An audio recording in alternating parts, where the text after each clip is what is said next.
अस्सलाम वालेकुम जी, मैं हूं अदील राजा। आप देख रहे हैं मेरा यूट्यूब चैनल।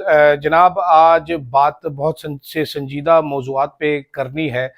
इस वक्त मेरी इत्तला के मुताबिक भारत ने पाकिस्तान के तकरीबन 7 मेजर सिटीज सेटल्ड एरिया पर ड्रोन हमला किया है। DGIS-PR ने आके कुछ तस्दीक की है, कुछ हलाकतों की भी तस्दीक हो चुकी है।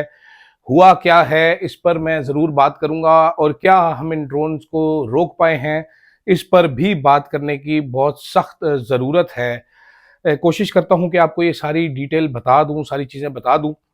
साथ साथ बात करूँगा कि हार्ट स्टेट जो हम बने थे, क्या ये हार्ट स्टेट हम सिर्फ PTI और उसके लिए बने थे, या हमने इस हार्ट स्टेट में जनाबे वाला कुछ और काम भी करने थे। इमरान खान को ही मारना है, सोशल मीडिया के बच्चों को मारना है, या इंडिया को भी रोकना है, इस पर भी बात करता हूँ। पाकिस्तान की आवाम का मूड अगर आप जानना चाहें, अगर आप मूड समझना चाहें, तो आप सोशल मीडिया देख लीजिए या बाहर निकल के किसी से बात कर लीजिए। It is a very dark mood. बहुत गुस्सा है लोगों में, बहुत तड़प है लोगों में, बहुत ज़्यादा लोग जो हैं वो जले भुने हुए हैं। जो हुआ है पाकिस्तान में पिछले 2-3 दिन में, और जो हमारा फुसफुसा रिस्पॉन्स है शहबाज शरीफ की तकरीर से, मुझे इतनी तकलीफ है, ख्वाजा आसिफ की भोंगियों से मेरा इतना दिल दुखा हुआ है कि आपको मैं बता नहीं सकता। खैर, ड्रोन्स आए हैं जी, हमने ड्रोन्स मार गिराए हैं। मैं सिर्फ आपको ये बताना चाहता हूँ, भारत ने रिलीज भी किया था, ये कामाकाजी ड्रोन्स हैं। कामाकाजी ड्रोन्स जो हैं, ये वर्ड मुस्तार लिया गया है जापानीज पायलट से, कामाकाजी पायलट से, जो कि सेकेंड वर्ल्ड वॉर में हमने देखा था पर्ल हार्बर में जब उन्होंने जहाज गिराना था।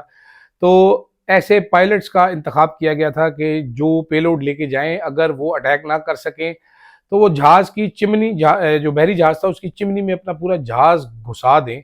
इससे पायलट तो मर ही जाता, लेकिन वो जहाज डूब गए थे। पर्ल हार्बर की डिस्ट्रक्शन ऐसे हुई थी, मेरा ख्याल है। तो उनको कामाकाजी पायलट्स बोला जाता है। कामाकाजी ड्रोन्स हैं, इनके अंदर थोड़ा सा बारूद या बारूदी मवाद होता है, और ये डिजाइंड ही इसलिए होते हैं कि जाएंगे, गिरेंगे, फट जाएंगे, खौफ और राज, छोटा मोटा नुकसान, डैमेज करेंगे। तो जनाब, हमने रिस्पॉन्स नहीं दिया, कौम की उमंगों के खिलाफ रिस्पॉन्स नहीं दिया। हमने कहा जी हम मसलियत पसंद है, हम बड़े समझदार हैं, war is a very bad thing, तो हम नहीं लड़ते।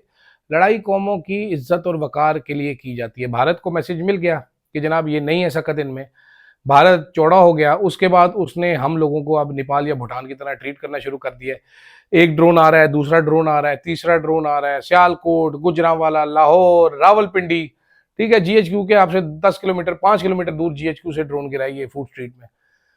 सवालात बहुत सारे हैं। सवालात करे कौन? शहबाज शरीफ साहब को कौमी इज्जत, कौमी वकार का क्या पता है? बूट पॉलिशियों वाली तकरीरें करके चले जाते हैं, माजरत के साथ जोकरों वाली। वो एक और जोकर ख्वाजा आसिफ साहब छोड़े हुए हमारे ऊपर, उनकी भोंगियां देखें आप। राफेल गिराया है, social, it is all over social media. या तो डिफेंस मिनिस्टर है, खुदा किस एजेंडे पे काम करें ख्वाजा आसिफ साहब, किस चीज पर काम करें, ये हमें बहुत सख्त देखने की जरूरत है, सोचने की जरूरत है जनाबे वाला। अच्छा, उसके बाद आप ये ज़रूर देखिएगा, ये ज़रूर जानिएगा, ये ज़रूर समझिएगा कि रिस्पॉन्स का टाइम अभी है। बेहतरीन टाइम परसों रात को था, अच्छा टाइम कल था, अभी है रिस्पॉन्स का time. I have no idea what we are waiting for, but मुझे बड़ी मायूसी और बेचैनी है, रिस्पॉन्स नहीं आ रहा। रिस्पॉन्स करना पड़ेगा, वरना इंडिया हमें इसी तरह भूटान या नेपाल समझकर मारता रहेगा। हमने हार्ड स्टेट बनना था। जितनी हार्ड स्टेट हम बने हुए हैं इस टाइम, माजरत के साथ, वो सिर्फ तहरीक इंसाफ के लिए। आयतें भी तहरीक इंसाफ पे उतरी हैं सारी, पर्चे भी सारे तहरीक इंसाफ पे होने हैं, गिरफ्तारियां भी सारी तहरीक इंसाफ की होनी है। उनको कुटना भी है हमने, वीगो डाले सारे उनके लिए हैं, सोशल मीडिया के बच्चों के लिए हैं वीगो डाले। हम अंदर लोगों पर दबाने में इतना मशगूल थे, इतने जोर से लगे हुए थे, बाहर से हमारा अजली दुश्मन आके हम पे हमला करके चला गया और हम हक्के बक्के रह गए हैं जी। DGIS-PR साहब कह रहे हैं we were not surprised, if you were not surprised then why did we not stop the missile attacks. या हमने आने दिया उनको जानबूझ के। दोनों तरफों से सवाल बहुत ज्यादा है और बड़े अनकंफर्टेबल सवाल है। एक व्हाट्सएप ग्रुप में मैं मौजूद हूँ, तो मैंने चंद सवालात वहाँ पर पूछे।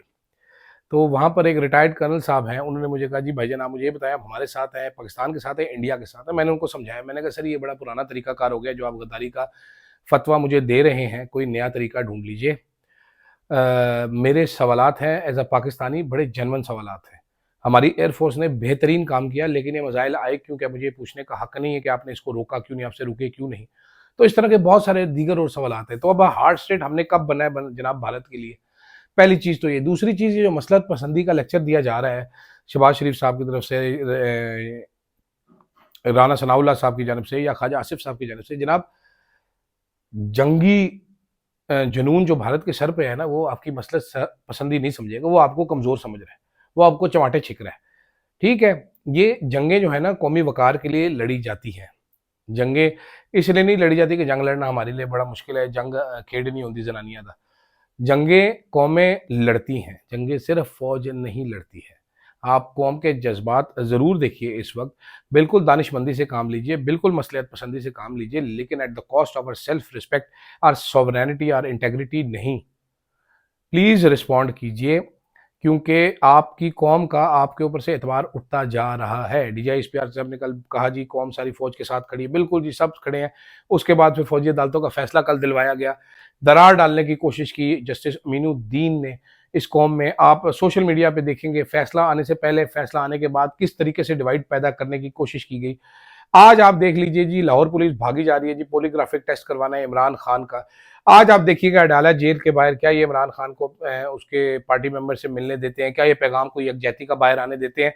तो कौन है वो जो डिवाइड पर काम कर रहा है? उसका सुराग लगाना बहुत जरूरी है, फौज के लिए भी और दीगर इदारों के लिए भी, कि ये हुकूमत में ऐसा कौन बैठा हुआ है जो पाकिस्तानी कौम को जुड़ने नहीं दे रहा। जस्टिस अमीनुद्दीन से पूछगछ होनी चाहिए कि जनाब क्यों आपने कल ये फैसला दिया? आप हालात नहीं देख रहे? इतने समझदार नहीं है आप? चाहे चंद दिन इसको रोक नहीं सकते थे? आप ट्रायल करना है, आपने यही फैसला हफ्ते बाद दे देते। क्यों तोड़ने की कोशिश की गई इस कौम को? क्यों डिवाइड पैदा करने की कोशिश की गई? Something is very wrong here at play, and I do not understand what it is. ये हमें जानना बहुत ज्यादा जरूरी है। हमारी फौज इस वक्त भी दुश्मन की आंखों में आंखें डाले खड़ी है, लड़ रही है। हमारा लीडर जो है शहबाज शरीफ, वो बुजदिल आदमी की तरह एक्ट कर रहा है।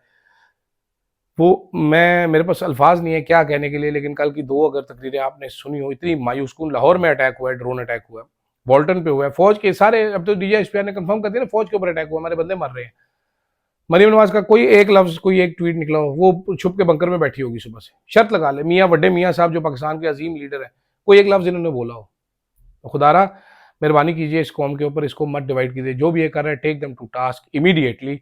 मेरा फिर भी मशवरा ये है कि शहबाज शरीफ साहब आपसे नहीं हो पाएगा, इमरान खान साहब को रिहा करें ताकि कौम को एक प्लेटफॉर्म पे इकट्ठा किया जा सके। ये जिद का वक्त नहीं है, ये हिकमत का वक्त है, बिकॉज जंग सर पर है, कौम को इकट्ठा होना ज़रूरी है। फिलहाल के लिए नाजरीन इतना ही, इजाज़त दीजिएगा, अल्लाह हाफ़िज़।